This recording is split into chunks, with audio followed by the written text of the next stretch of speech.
Romain Couturier, documentaliste à la discothèque de Radio France. Je suis en charge plutôt de la recherche auprès des émissions de France Inter, France Musique et France Culture.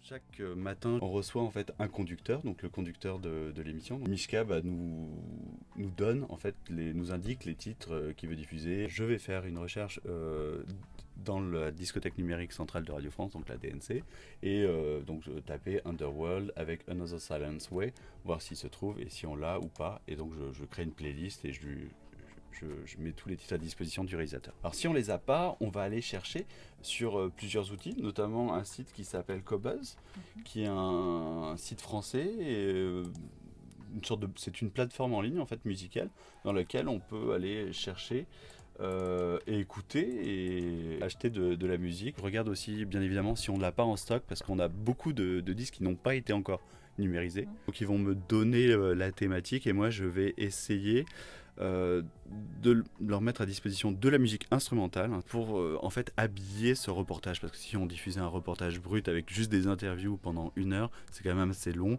donc il faut des pauses, des transitions et des musiques qu'on appelle des tapis pour mettre sous les voix des personnes interviewées. Donc je faisais ça notamment pour une émission il y a plusieurs années.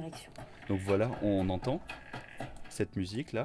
Je rêve, si vous voulez, qui est sous les voix, qui se trouve en fait être cette chanson. Le morceau, c'est ça que vous venez d'entendre.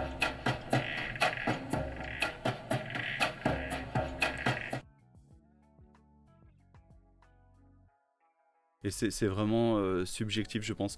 Enfin, bien sûr, il faut discuter beaucoup avec le réalisateur ou la réalisatrice pour voir ce dont elle a besoin, quelle ambiance elle veut donner à son reportage, à son documentaire, connaître ses goûts.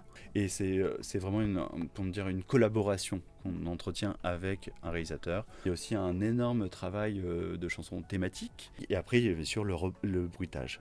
On va essayer de trouver tout ça dans nos bases de données. On a tout un tas de bruitages qui sont mises à disposition des usagers, parce qu'à la discothèque on trouve aussi en fait ce sont des enregistrements de disques du commerce, et dans les disques du commerce il y a des CD d'archives qui sont édités, de l'INA, voilà, ou même dans les années 50-60 ça se faisait beaucoup de disques d'actualité. J'ai trouvé les ambiances de la Comédie Française dans le hall de réception dans les années 60, les gens qui arrivent et après jusqu'aux 3 coups, ainsi de suite, les applaudissements, l'entracte, et voilà. Les 3 coups, normalement, on devrait avoir les 3 coups.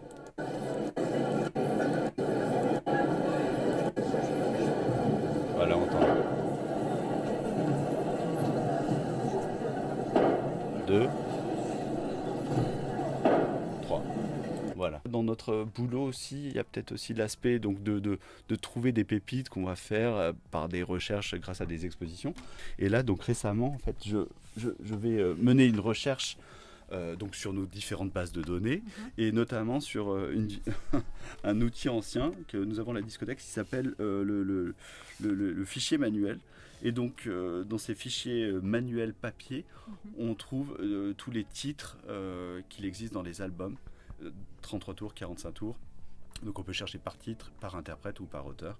Donc là je vais aller sur la chanson en question et je vais regarder tout ce qu'il existe et voir ce que nous n'avons pas numérisé. Je pense qu'on apporte une petite couleur, une touche. Alors après c'est vrai peut-être on ne voit pas notre impact quotidiennement à la radio, et ça va se retrouver comme ça, mais enfin toute la musique que vous entendez sur les ondes de Radio France vient de la discothèque de Radio France. Le changement en même temps qui opère en ce moment, c'est on travaille de plus en plus avec les podcasts natifs.